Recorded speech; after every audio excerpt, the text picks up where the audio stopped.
देखिए ना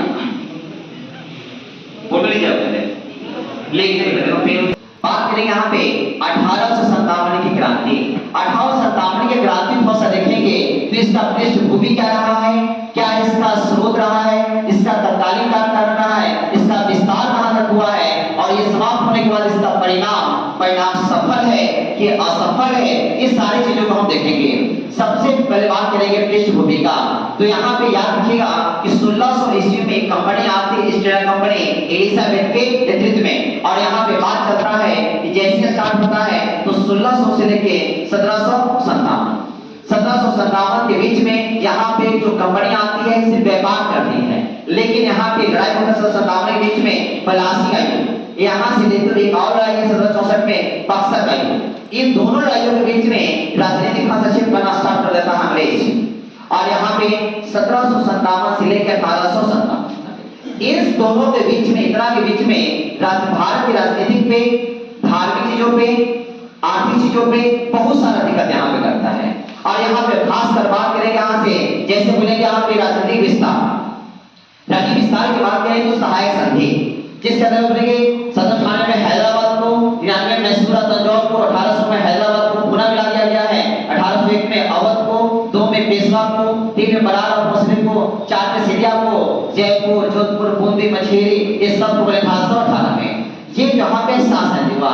लेकिन बात करेंगे हड़प नीति के बारे में कहा जाता है कि 17 को 48 में, जयपुर पंजाब समरपुर को 49 में, सिक्किम बगाट 1850 में, लोअर बर्मा उदयपुर 1852 में, झांसी को 53 में, नागपुर को 54 में, अवध को 56 में, इस तरह से मिला दिया गया। ये तो राजनीतिक विस्तार हुए। लेकिन बात करें यहाँ पे धार्मिक चीजों पे अगर बात करें यहाँ से तो पहला है सती प्रथा, दूसरा है विधवा विवाह। यहाँ पे भारत की संस्कृति का देखिए कि जिसका पति मर गया है, 7 जन्म का वादा है तो साथ में आपको भी जाना पड़ेगा, लेकिन यहाँ पे सती प्रथा का यहाँ पे समाप्त कर दिया गया। फिर बात करेंगे विधवा विवाह। यहाँ भारतीय संस्कृति का देखिए एक बार जिस महिला का शादी हुआ है तो दोबारा महिला का शादी नहीं होगा। यही एक तरह से धार्मिक हस्तक्षेप रहा।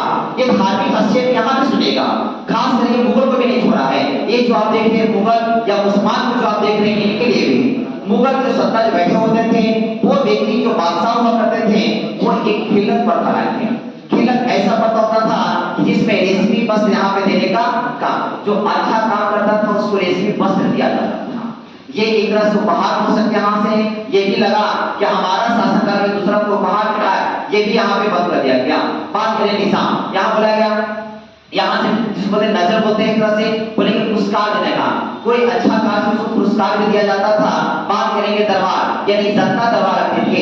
किसी का दुख दर्द तकलीफ है तो बादशाह अपने दरबार बुलाता था और उसका एक तरह से हल निकालने का करता था।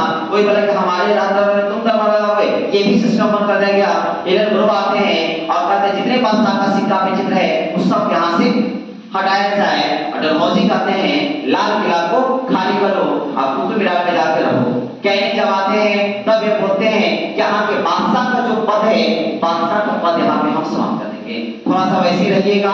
बात करेंगे हम थोड़ा सा आर्थिक सुधार की बात करें तो आपको खुद याद है कि अस्थायी बंदोबस्त आता है, रैयतवाड़ी आता है और महालवाड़ी आता है। ये भी एक तरह से किसानों को यहाँ पे आर्थिक दोहन करने का काम करता है। तो बोले अस्थायी बंदोबस्त हो, चाहे बोले रैयतवाड़ी हो, चाहे महालवाड़ी हो।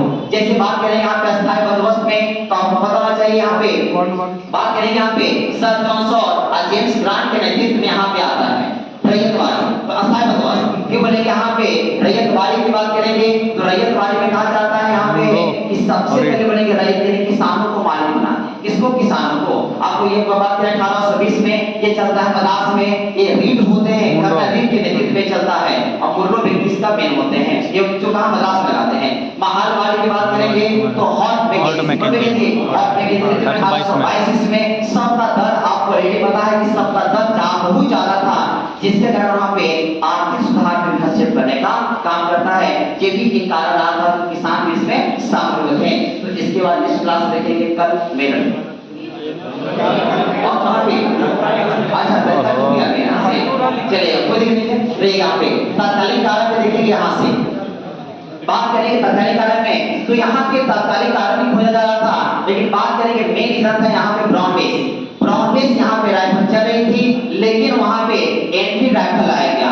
एंटी राइफल में अपवाद रहा या आया कब दिसंबर 1856 में। ये विवाद का रीजन रहा इसमें चर्बी वाला कारतूस है, चर्बी वाला कारतूस है। अब चर्बी वाला कारतूस का विवाद का रीजन रहा, कोई बोला कि गाय का है, कोई बोला सूअर का है। गाय वाला तो हिंदू पुराणों में, सूअर वाला मुस्लिम पुराणों में, इस तरह का प्रॉब्लम चल रहा था। इसी की बात करेंगे यहाँ पे बैरकपुर छावनी है जो बंगाल में है। इसी में एक सेना है, नाम है मंगल पांडे। मंगल पांडे का जन्म है 1827 में बलिया जिला उत्तर प्रदेश में यहाँ पे जन्म इनका है। ये जो कश्मीर बोलेंगे 34 नंबर के रेजिमेंट में ये पैदल सेना के सिपाही थे। इनका एक ही मन था कि कोई बड़े उच्च अधिकारी को हमको मारना है।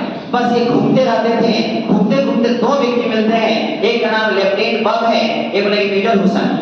यहाँ पे लेफ्टिनेंट बग को जैसे यहाँ पे देखते हैं तो हमला कर देते हैं। बस दो गोली जैसे यहाँ लगता है, ये चिल्लाते थे मेजर हुसैन आता है, एक गोली इसको भी लगता है। इसी बीच में सारा तमाशा देखता था ईश्वरी प्रसाद जो एक जमादार के पद होते हैं, यहाँ पे बीच बचाव नहीं करते हैं, जो होना जो होने दो। यहाँ पे दो गोली और एक गोली के माध्यम से यहाँ पे इसका मृत्यु है। लेकिन इसी के बीच में शेख पलटू नाम की सेना पहुंच जाती है और शेख पलटू नाम की सेना और मंगल पांडे में विवाद होता है। और यहाँ पे जब दोनों में मारपीट शुरू हो चुका है, तब यहाँ पे क्या होता है कि वहां पहुंचे हुए लोग जो भी मौजूद थे सब चप्पल जूता से शुरुआत करते हैं, फिर भी कुछ नहीं होता है।